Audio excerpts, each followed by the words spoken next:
ప్రతినిత్యము చాటెదను నీ ప్రేమనిది.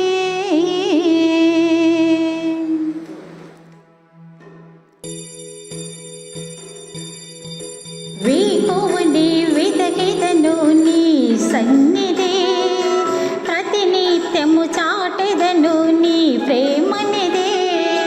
వేకువనే వెదకెదను నీ సన్నిధి, ప్రతినిత్యము చాటెదను నీ ప్రేమనిది. హల్లెలూయా యేసు రాజా రాజా, హల్లెలూయా యేసు రాజా రాజా, హల్లెలూయా యేసు రాజా రాజా, హల్లెలూయా యేసు రాజా రాజా, హల్లెలూయా హల్లెలూయా ఆరాధన, హల్లెలూయా హల్లెలూయా స్తుతి అర్పణ. వేకువనే వెదకెదను నీ సన్నిధి, ప్రతినిత్యము చాటెదను నీ ప్రేమనిది.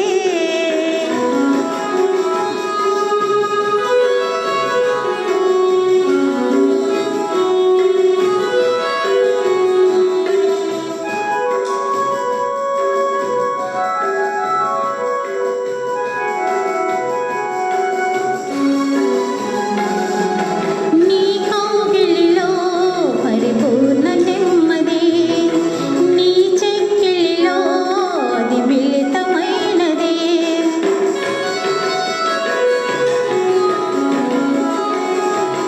నీ కౌగిలిలో పరిపూర్ణ నెమ్మది, నీ చెక్కిలిలో అది మిళితమైనది. నీలో గిలిలో సుఖ సంతోషము, నీలో గిలిలో సుఖ సంతోషము, నీ వాకిలిలో ఆశీర్వాదము, నీ వాకిలిలో ఆశీర్వాదము. హల్లెలూయా యేసు రాజా రాజా, హల్లెలూయా యేసు రాజా రాజా, హల్లెలూయా యేసు రాజా రాజా, హల్లెలూయా యేసు రాజా రాజా, హల్లెలూయా హల్లెలూయా ఆరాధన, హల్లెలూయా హల్లెలూయా స్తుతి అర్పణ. వేకువనే వెదకెదను నీ సన్నిధి, ప్రతినిత్యము చాటెదను నీ ప్రేమనిది.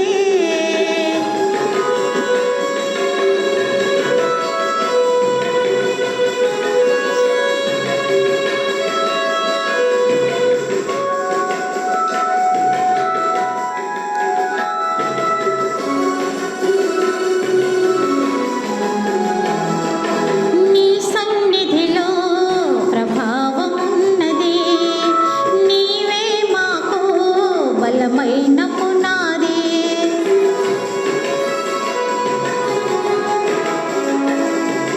నీ సన్నిధిలో ప్రభావమున్నది, నీవే మాకు బలమైన పునాది. నా పెన్నిధివై నడుపుము దేవా, నా పెన్నిధివై నడుపుము దేవా, నీ సన్నిధిలో నన్ను నిలుపుము దేవా, నీ సన్నిధిలో నన్ను నిలుపుము దేవా. హల్లెలూయా యేసు రాజా రాజా, హల్లెలూయా యేసు రాజా రాజా, హల్లెలూయా యేసు రాజా రాజా, హల్లెలూయా యేసు రాజా రాజా, హల్లెలూయా హల్లెలూయా ఆరాధన, హల్లెలూయా హల్లెలూయా స్తుతి అర్పణ. వేకువనే వెదకెదను నీ సన్నిధి, ప్రతినిత్యము చాటెదను నీ ప్రేమనిది.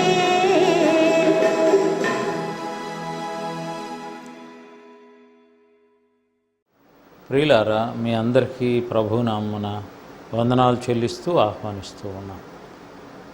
ఈ సమయంలో ప్రత్యేకమైన ప్రకటన ప్రార్థన చేయనప్పుడు మీ వ్యాధులు ఏమైనా ఉన్నట్లయితే జ్ఞాపకం చేసుకుంటూ ఆ స్థలంలోనే మీ చేతిని ఉంచుకొనండి. దేవుడు మిమ్మల్ని బాగు చేస్తాడు. ప్రార్థన చేసుకున్నాం. ఘనుడైన దేవా, పరిశుద్ధుడా, మీరు అనుగ్రహించున్నటువంటి సమయానికై మీకు వందనాలు చెల్లిస్తూ ఉన్నాం.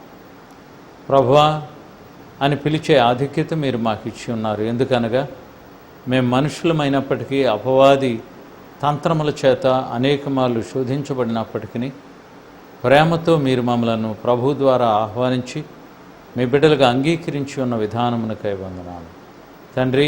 మాకులాగా అనేక మంది బిడ్డలు మీ మాటల కొరకు ఎదురు చూస్తూ ఉండగా వారితో మీరు మాట్లాడి వారికి కావలసిన జీవాహారమును అందించి వారి హృదయ బలహీనతలను గ్రహించుకొని మీకు ఇష్టలుగా జీవించడానికి తీర్మానం చేసుకున్నట్లుగా కృపను దాయిచేయమని, మీ ఆత్మను సమృద్ధిగా దాయిచేయమని ప్రభు పేరట బ్రతిమాలి అడుగుచున్నాము తండ్రి.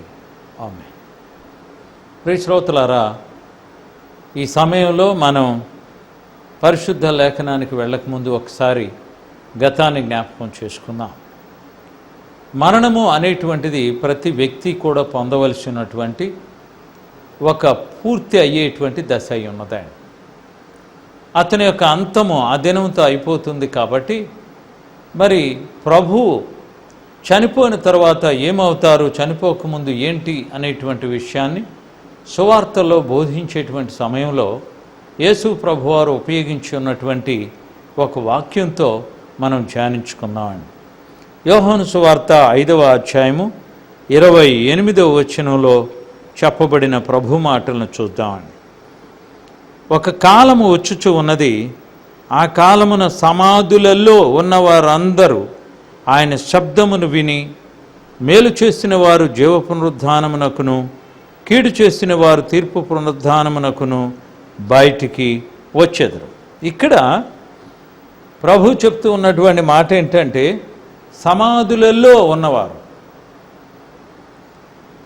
చాలామందికి కూడా చనిపోయిన వెంటనే వారి ప్రాణం మరొక చోటకి వెళ్ళి మరొక దశలు ఎత్తుతూ ఉంటుంది, లేకుంటే మరొక రీతిగా దేవునికి ప్రార్థన చేస్తారు అని, దేవునికి దగ్గరగా ఉంటారు అని చెప్పబడి ఉన్నది. కానీ ఇక్కడ వాక్యంలో చక్కగా ఏంటంటే ఒక ఆ కాలమున సమాధులలో ఉన్న వారందరూ ఆయన శబ్దమును విని మేలు చేసిన వారు మరి ఒక పునరుద్ధానములో, తర్వాత కీడు చేసినటువంటి వారు ఒక పునరుద్ధానములు, అనగా మేలు చేసిన వాళ్ళందరేమో దేవుని యొక్క రాజ్యములో ప్రవేశించడానికి సిద్ధపడతారు.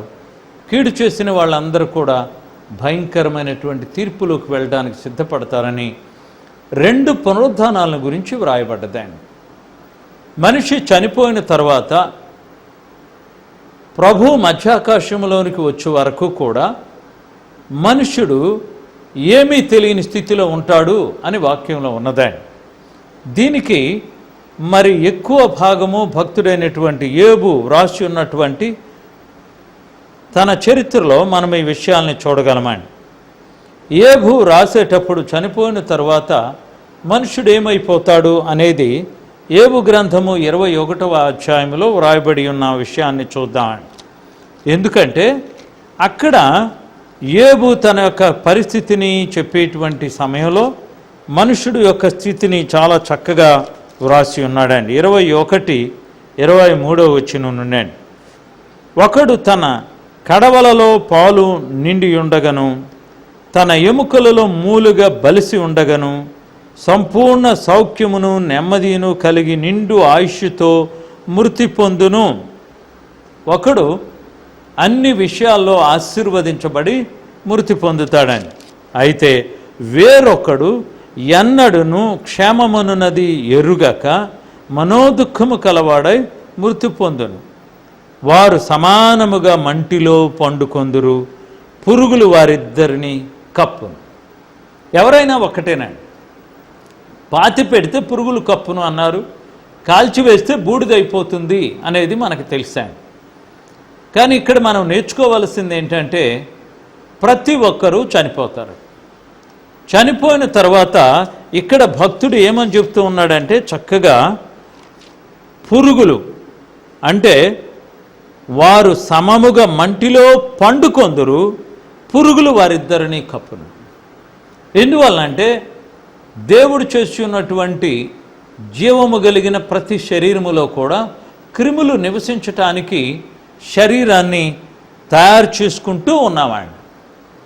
ఈ శరీరములో ఒక చిన్న వ్యాధి వచ్చినా కూడా క్రిముల వల్లనే వస్తూ ఉంటుంది. అలాగే ఆ క్రిములు అభివృద్ధి అయిపోయి జబ్బుగా మారిపోతుంది. జబ్బు తర్వాత చనిపోతూ ఉంటాడని మనుష్యుడు. లేదు ఏదో ఒక రీతిగా చనిపోయినప్పటికీ కూడా మనుష్యుడు చనిపోయిన తర్వాత అతని సమాధి చేయటం జరుగుతుందండి. ఎవరైనా సరే నేను సమాధిలో పడుకోను అంటానికి వీల్లేదు, లేకుంటే చనిపోను అని అనటానికి వీల్లేదు. కారణం ఏంటంటే మనుష్యుడికి దేవుడు ఏర్పాటు చేసిన సమయంలో అతను చనిపోవలసిందేనండి. అయితే చనిపోకముందు 2 చావుల్ని మనం చూద్దామండి. చావులో బలవంతంగా చనిపోతే అది దేవునికి వ్యతిరేకమైనటువంటిది. వ్యాధితో చనిపోతే అది దేవుడు నిర్ణయం చేసినటువంటిది. లేకుంటే మనంతట మనం దురలవాట్లతో చావును చనిపోయినట్లయితే అది పూర్తిగా దేవునికి వ్యతిరేకంగా చనిపోవటం జరుగుతుందండి. చనిపోయినటువంటి మనుష్యుడు 2 సార్లుగా లేపబడతాడు అని చెప్పబడ్డదండి. 2 సార్లుగా లేపబడడం అంటే నీతిమంతులందరూ కూడా మరి జీవ పునరుద్ధానము అన్నారండి. అదే ప్రభు వచ్చినప్పుడు ఆయన బిడ్డల్ని తీసుకొనటానికి ఆయన త్వరగా రాబోతూ ఉన్నాడు అనేదే పరిశుద్ధ లేఖనముల యొక్క సారాంశమే. కారణం ఏంటంటే దేవుడు కూడా అలసిపోయి ఉన్నాడండి. ఆయన మనుషుని యొక్క మనస్తత్వాన్ని బట్టి అతను చేసేటువంటి క్రియలతో భయంకరమైన స్థితిలోనికి మానవుడు దిగజారిపోయి ఉన్నాడు. కాబట్టి ఈ మానవుని యొక్క చరిత్రని పూర్తి చేయడానికి త్వరగా ప్రభు రాబోతూ ఉన్నాడండి. ప్రభు రాకడ యొక్క గుర్తులు మత్తయి సువార్త 24వ అధ్యాయంలో చాలా విషయాలు బోధించారండి. కలవరము చేత ప్రపంచమంతా కూడా భయంకరమైన మరి పొరపాట్ల చేత ఉన్నటువంటి దినాల్లో మనుష్యుడు జ్ఞానం ఎంత పెరుగుతుందో అలాగనే అతని యొక్క దౌర్భాగ్య స్థితి కూడా ఆ విధంగా దిగజారుతూ ఉన్నదండి. మనుషులు పశువుల కంటే హీనమైన స్థితికి దిగజారేటువంటి స్థితిలో అపవాది మానవుణ్ణి తీసుకొస్తూ ఉంటాడండి. పరిశుద్ధ లేఖనంలో పాపాన్ని గురించి చెప్పినప్పుడు ఒక మాట ఉన్నదండి. అదేంటంటే ప్రతి వాడు తన స్వకీయమైన దురాశల చేత ఏడవబడి మరులు కొల్పబడిన వాడై శోధించబడి పాపము చేయును అనే మాట ఉన్నదండి. మరి ప్రతి ఒక్కడు కూడా సొంత భోగాల కొరకు స్వార్థము కొరకు ప్రాకులాడేటువంటి దినాల్లో మనం జీవిస్తూ ఉన్నాం. ధనానికి ప్రాధాన్యత ఇస్తున్నారు కానీ మానవత్వానికి ప్రాధాన్యత ఇవ్వటలేదు, పెద్దలకు ప్రాధాన్యత ఇవ్వటలేదు. ఆ తర్వాత మనము ఒకప్పుడు వృద్ధులమై రాలిపోతాం కాబట్టి వృద్ధాప్య దశ ఆశీర్వాదకరమైంది అని అనుకునే స్థితిలో మనుష్యుడు లేకుండా జీవిస్తూ ఉన్నాడు. కాబట్టి ప్రియులారా, ఒకసారి మనం ఆలోచించుకుందాం. మనం ఏదో ఒక దినాన చనిపోవలసి ఉన్నాం. చావును గురించి వాక్యంలో ఏమని ఉన్నదంటే నిద్రపోవలసి ఉన్నాము. ఆ నిద్ర శాశ్వతమైనటువంటి నిద్ర అండి. భూలోక సంబంధమైన మనుషులతో సంబంధము లేనటువంటి నిద్రే ఆ నిద్ర అండి. అయితే ఆ నిద్రపోయినటువంటి మనుష్యుణ్ణి యేసు ప్రభువారు వచ్చినప్పుడే లేపబడతారు. అందుకనే భక్తుడైనటువంటి యేబు కూడా యేబు గ్రంథంలో దేవునికి అతనికి జరిగిన సంభాషణ, అలాగనే అతను అనగా నీతిమంతుడైనటువంటి ఒక వ్యక్తి హృదయములో బాలిదేరేటువంటి ఆలోచనని భక్తుడు రాసి ఉన్నాడు. ఆ ఆలోచనలోనికి మనం వెళ్ళినప్పుడు అతను రాసి ఉన్నటువంటి కొన్ని సందర్భాల్ని ఈ సమయంలో జ్ఞాపకం చేస్తానండి.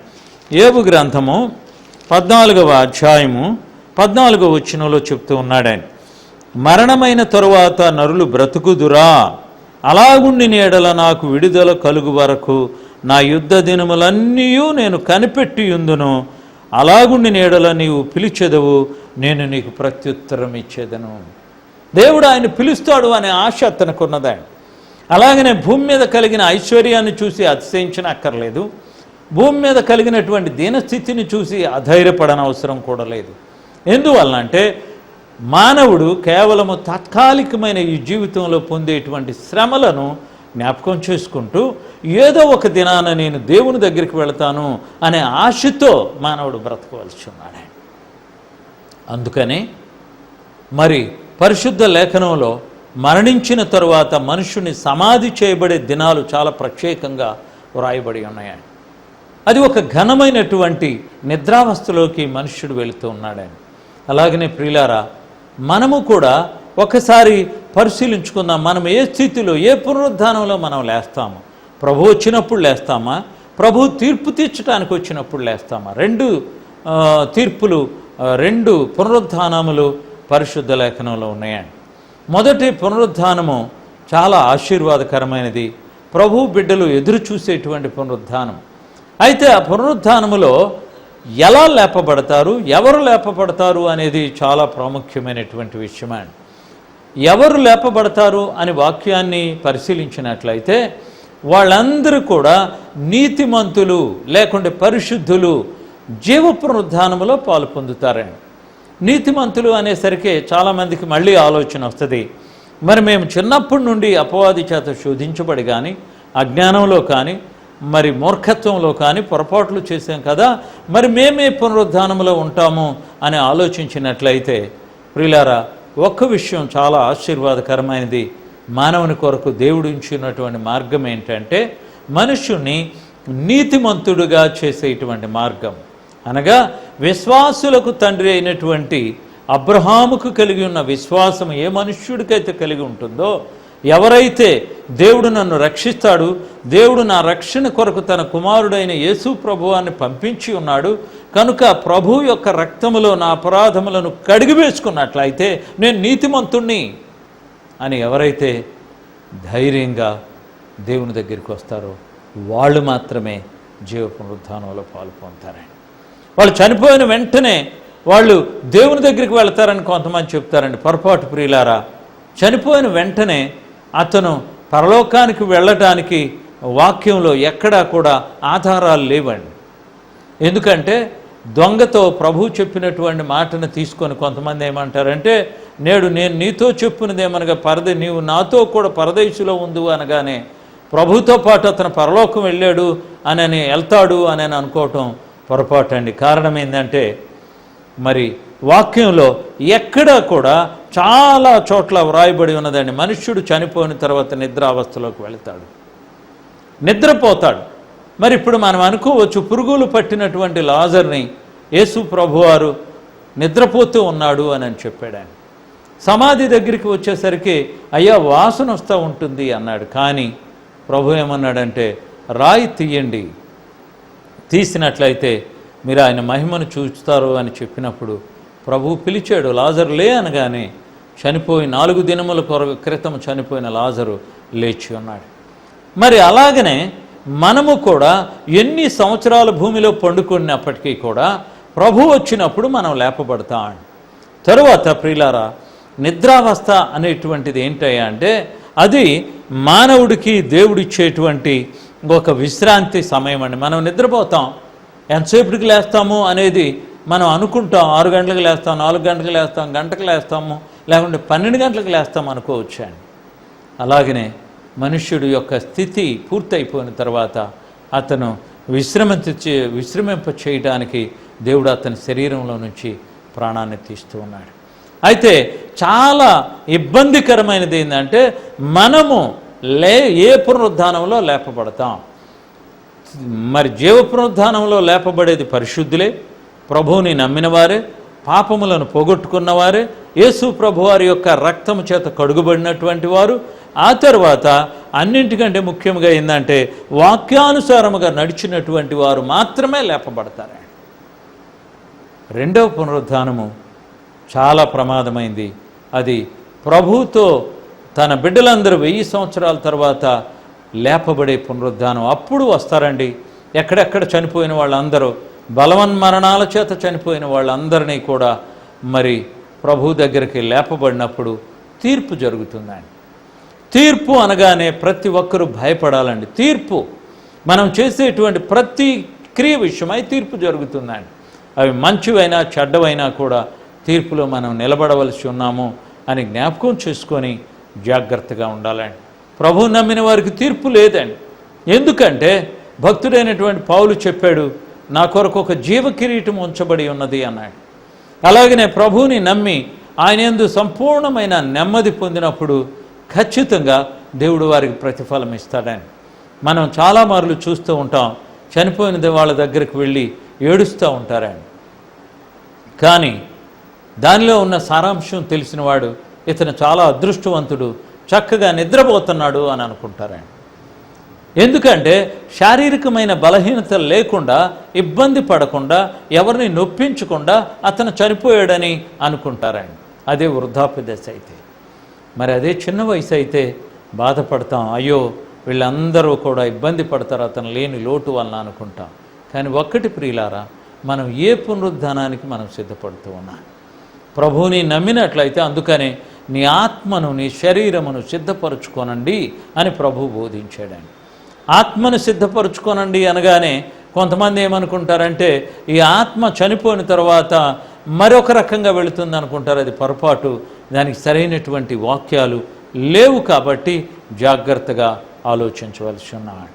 మరి భక్తుడైనటువంటి పేతురు ప్రసంగం చేసేటప్పుడు కూడా దావీదు సమాధి మన మధ్యన ఉండెను అని రాస్తున్నాడు. ఆయన దావీదు చనిపోయి వేరొక చోట ఉన్నాడు అని వాక్యంలో వ్రాయబడలేదు. ప్రభు మూడవ దినాన లేచి ఉన్నాడు. కాబట్టి ప్రభువు లేచినట్లుగానే ప్రభువుని నమ్మినటువంటి ప్రతి ఒక్కరికి కూడా పునరుద్ధానములో పాలు పొందేటువంటి ఆధిక్యత దేవుడు ఇవ్వబోతూ ఉన్నాడు. యేసు ప్రభు వారిలో ఉన్న ఆధిక్యత ఏంటంటే, ప్రభువు చనిపోయి సమాధి చేయబడి మృత్యుంజయుడ లేచి ఉన్నాడు. అలాగనే మనము కూడా మరి ప్రభువుని నమ్మినట్లయితే ప్రభువునందు నిద్రించటం కూడా మనం చేయవలసి ఉన్నాడు. ప్రభువుని నమ్మినప్పుడు ప్రభుతోనే మనం నిద్రపోతాం.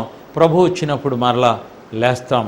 భయంకరమైన ఘోర శబ్దం వినగానే క్రీస్తునందు మృతులైన వారు మొదట లేతురు అనేటువంటి వాక్యాన్ని బట్టి ఆయన నమ్మినటువంటి బిడ్డలందరూ కూడా లేపబడతారు. అయితే మరొక చిన్న ప్రశ్నని మరొక సమయంలో నేను జ్ఞాపకం చేస్తాను. మరి చనిపోయినటువంటి మనుషుడు పేరు పెట్టుకొని అపవాది వస్తూ ఉంటాడు, వాడి చరిత్ర ఏంటి అనేది కూడా మనం ఆలోచించవలసి ఉన్నాడు. దానికి ముందుగా ఈరోజు మన సారాంశం ఏంటంటే, మనము ఏ పునరుద్ధానములో ఎప్పుడు మనం లేపబడతాం? పరిశుద్ధులు లేచినప్పుడా, లేకుంటే పాపాత్ములు లేచినప్పుడు లేకపోతూ ఉన్నాం? పాపాత్ములు లేవడం కంటే పరిశుద్ధులు లేపబడేటువంటి ప్రత్యేకమైన ఆశీర్వాదకరమైన పునరుద్ధానంలో మనం లేపబడాలంటే ప్రభువుని అంగీకరించాలి. ప్రభు యొక్క రక్తము చేత కడుగుబడాలి. ప్రభు యొక్క ఆత్మచేత మనం పరిపూర్ణులు కావాలి. అప్పుడే యేసు ప్రభువారు వచ్చినప్పుడు ఆయన బిడ్డల సంఖ్యలోకి మనం వెళ్ళగలం. కాబట్టి ప్రియులారా, ఒకసారి ఆలోచించుకోనండి, మనం ఏ పునరుద్ధానానికి సిద్ధపడుతూ ఉన్నాం? దేవుడితో అవసరం లేదనుకుంటే తీర్పులో మనం నిలబడాలి. దేవుడు మనకు కావాలి అనుకుంటే ఆయన పంపించి ఉన్నటువంటి రక్షకుడిని అంగీకరించాలి. ఆయన యందు విశ్వాసం ఉంచాలి. ఆయన చెప్పిన మాట ప్రకారంగా మన జీవితాన్ని సరిచేసుకొని ఆయన బిడ్డలుగా అనేక మంది ఎదుట సాక్షులుగా ఉండి ప్రభు యొక్క రాకడ కొరకు ఎదురు చూడవలనని ప్రభు పేరట మనవి చేస్తూ ఉన్నాను. ఈ సమయంలో చిన్న ప్రార్థన చేసుకున్నాం. ఘనుడైన దేవా, పరిశుద్ధుడా, మీరు అనుగ్రహించి ఉన్న ఈ మంచి సమయానికి వందనాలు తండ్రి. ప్రతి ఒక్కరూ కూడా చనిపోవలసి ఉన్నారు. అయితే చనిపోయిన మనుష్యులు 2 పునరుద్ధానాల్లో లేపబడినని వ్రాయబడి ఉన్నది. మొదటి పునరుద్ధానములో దేవుని బిడ్డలు, రెండవ పునరుద్ధానములో దుర్మార్గులైనటువంటి వారు లేపబడినని మేము విని ఉన్నాం. కాబట్టి నాయన, పునరుద్ధాన దినములో పరిశుద్ధులు లేపబడే పునరుద్ధానము మొదటి పునరుద్ధానము ఆశీర్వాదకరమైన పునరుద్ధానం అని మేము చదువుకొని ఉన్నాం. కాబట్టి ఆ పునరుద్ధానానికి సిద్ధపడినటువంటి ప్రతి ఒక్కరు కూడా నాయన మీ ఆత్మను పొందడానికి కృపను దయచేయండి. ఎలానగా పరిశుద్ధాత్ముడు లేకుండా ఏ మనుష్యుడు కూడా పరిశుద్ధుడిగా ఉండలేడు. కారణమేమనగా అపవాది ఉగ్రుడై పనిచేసే ఆఖరి దినాల్లో మేము జీవిస్తూ ఉన్నాం. కనుక నాయన, మీ వాక్యమును వినుచూ ఉన్న ప్రతి శ్రోతయు గమనించుటకు వారి యొక్క తీర్మానమును చేసుకోవడానికి కృపను దయచేయండి. అలాగనే నాయన, వ్యాధిగ్రస్తుల కొరకు మీ యొద్ద మొరపెట్టుకొనుచూ ఉన్నాం. కనికరించండి. శరీర బలహీనత మనుష్యుని యొక్క ఆత్మను కలవరపరుచునని ఎరిగి ఉన్నారు ప్రభువా. దయతో కనికరించి అధైర్యంతో కానీ బాధతోనూ వేదనతోనూ కన్నీటితోనూ మీకు మొరపెట్టుచూ ఉన్న ప్రతి మీ బిడ్డ ప్రార్థన అంగీకరించి వారికి స్వస్థతను దాయిచేయండి. ప్రభువా, మీ మహిమను కనుబరుచుకోనండి. వారు ప్రభువు ఎలాంటి వాడో తెలుసుకొనవలనంటే కొన్ని అద్భుతాలు చేసి ఉన్నటువంటి సంగతులను వారు మననము చేసుకుంటూ వారికి ఉన్న బలహీనమైన విశ్వాసాన్ని బలపరిచి మీ స్వస్థతను పొందులోగన వారిని ప్రేరేపించండి. తండ్రి, మళ్ళా మేము ఈ విధముగా కలుసుకొని మీకు వందనాలు చెల్లించుకున్నటి వరకు మీ రెక్కల చోటన మీ బిడ్డలను భద్రపరచుమని వినుచు ఉన్న ప్రతి శ్రోతతో మీరు మాట్లాడి మీ దీవులతో నింపవలసి ఉన్నదిగా రక్షకుడైన యేసు పరిశుద్ధ నామమున బ్రతిమాలి అడిగి వేడుకుంటూ ఉన్నాము తండ్రి. ఆమేన్. మీ ప్రార్థన అవసరముల కొరకు సంప్రదించు చిరునామా pastor Eedara Lazarus seventh day Torah ministries, door number 42-1-202 గోగినేనివారి వీధి, తూర్పు కమ్మపాలెం, ఒంగోలు. మా పిన్ నంబర్ 523001. మా ఫోన్ నంబర్లు 08592223876.